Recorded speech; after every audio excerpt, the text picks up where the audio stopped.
د لمانځه څوارلس سنتونه دي. دا تعداد دا معنی نه ورکوي چې د لمانځه سنتونه فقط د هغه څوارلس دي، نور نو نسته، بلکې نور هم شته. وی ګورئ په نور الیزا صفحه 90 کې د لمانځه یو 50 سنت یې ذکر کړي دي. اول سنت د لمانځه رفع الیدین، د لاسونو پورته کول دي د الله اکبر سره. تر داسې حده پورې به یې پورته کوي چې برابریږي دوې بټې ګوتې د غوږو د نرمیو سره. یعنی الله اکبر خو رکن یعنی د لمانځه فرض دی، او لاسونه پورته کول د غوږو تر نرمیو پورې دا بیا سنت دی، او بټې ګوتې د غوږو سره وصل کول یا مشلول دا مستحب دی. د لمانځه شروع چې د په درو شیانو سره کېږي. اول فرض، سنت، مستحب. فرض تکبیر دی، سنت لاسونه پورته کول دی، او مستحب بیا ګوتې له غوږونو سره مشلول دی.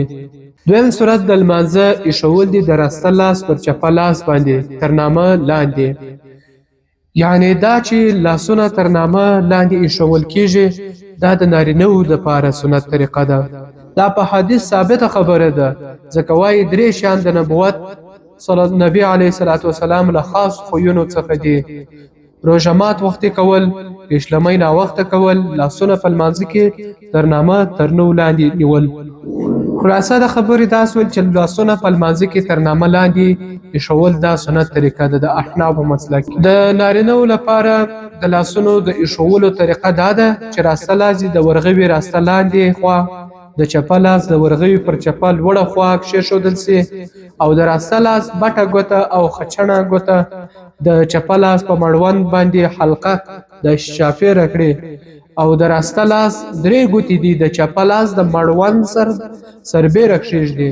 او د ښځې لپاره بیا د لاسونو ایښول پر ځیګر باندې دا سنت دی، او طریقه یې دا ده چې ښځه دې د راسته لاس د ورغوي چپه خوا د چپه لاس د ورغوي په راسته خوا کښېږدي، او ګوتې دې د نارینه‌وو په شان نه حلقه کوي.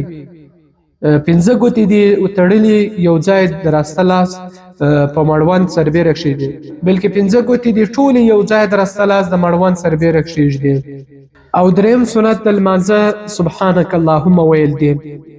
سبحانک اللهم د لمانځه له سنت مؤکد څخه ده، او په لاندې ډول ده: سبحانک اللهم وبحمدک وتبارک اسمک وتعالى جدک ولا اله غیرک.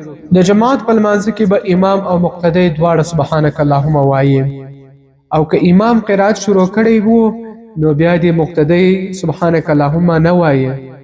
دویمه فایده دا ده چې منفرد یوازې لمونځ کوونکی او هغه څوک چې مسبوق وي، یعنی رکعتونه ځینې تیر وي، که یو وي که دوه وي که درې، دې ته مسبوق ویل کېږي. چې مسبوق وي بیا وروسته خپل لمانځه ته ولاړ سي، نو د اول رکعت په شروع کې به سبحانک اللهم وایي. څلورم سنت د لمانځه چې دی دا اعوذ بالله ویل دی. د لمانځه لپاره اعوذ بالله یعنی په لمانځه کې یوازې په اول رکعت کې اعوذ بالله من الشیطان الرجیم ویل سنت دی. او همدارنګه پنځم سنت د لمانځه چې دی هغه بسم الله ویل دی، یعنی بسم الله الرحمن الرحیم ویل دا سنت دی په هر رکعت کې لپاره د امام او منفرد او مسبوق لپاره هم سنت دی. شپږم سنت د لمانځه آمین ویل دی، یعنی چې کله سورت فاتحه الحمدلله وویل سي په پای کې آمین ویل سنت دی. نو خلاصه دا سول چې آمین ویل سنت دی د پاره د امام او مقتدی او مسبوق او منفرد، یعنی د هر لمونځ کوونکي د پاره سنت دی. البته قرار او سوکه ویل بل سنت دی.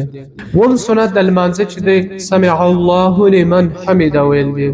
سمع الله لمن حمد ویل دا سنت دی لپاره د امام او منفرد چې یوازې لمونځ کوي، او د مفتابه قول لمخې د مقتدی لپاره سمع الله لمن حمده ویل سنت نه دی. یعنی چې کله مقتدی د شاته کسان په امام پسې اقتدا کړي وي لمونځ وایي، نو خدا خو صرف امام یوازې وایي سمع الله لمن حمده، نو مقتدیان به دا سمع الله نه وایي بلکې ربنا ولک الحمد به وایي. اتم سنت د لمانځه ربنا لک الحمد، ربنا ولک الحمد هم ویل کېږي، ربنا لک الحمد هم ویل کېږي. یعنی ربنا لک الحمد ویل سنت دی لپاره د مقتدی، او د امام لپاره بیا سنت نه دی.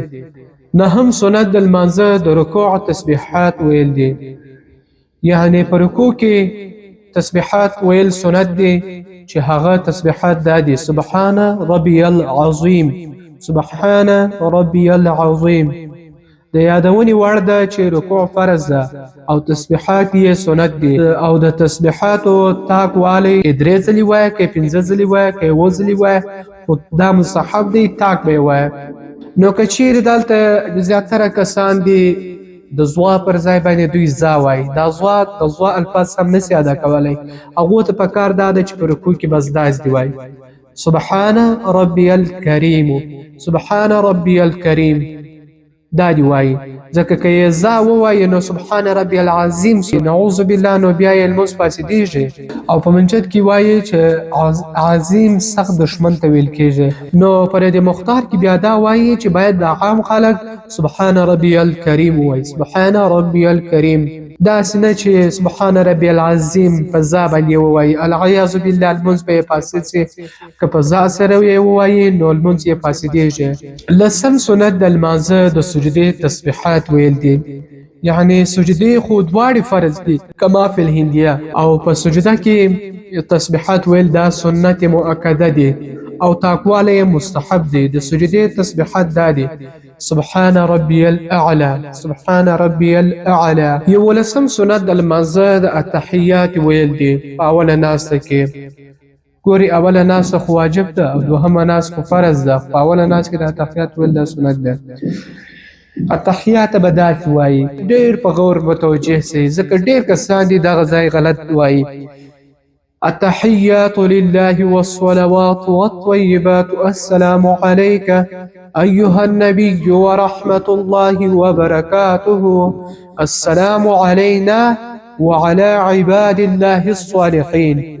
دا زیاتر کسان زموږ دا غلط وایي، وعلى عباد الله وایي، نه، وعلى عباد الله الصالحين. أشهد أن لا إله إلا الله وأشهد أن محمدا عبده ورسوله. 12 سنت د لمانځه د الحمدلله ویل دي په 2 اخر رکعاتو کې. د دې ځای تشریح ډېره ضروري ده. هغه دا چې د فرضو څخه ما سوا نور ټول منځونه که نفل وي که سنت او که وتر وي، او همدارنګه د فرضو 2 اولني رکعات دا ټوله چې ما و ذکر کړل، هر رکعت یې ډک دی. یعنی سورة فاتحه، الحمدلله او سورة اخلاص، هر سورت چې وي دا دواړه پکښې ویل کېږي. خو د فرضو د 2 اولو رکعاتو وروسته رکعتونه چې دي هغه تش ویل کېږي. یعنی د سورة فاتحې څخه وروسته بل سورت نه ویل کېږي که د ماسپښین او مازدیګر او د ماخوستن فرض وي. اخري 2 رکعات یې تش دي. 14 سنت د لمانځه هغه تکبیرونه دي چې د لومړي تکبیر څخه ما سوا دي.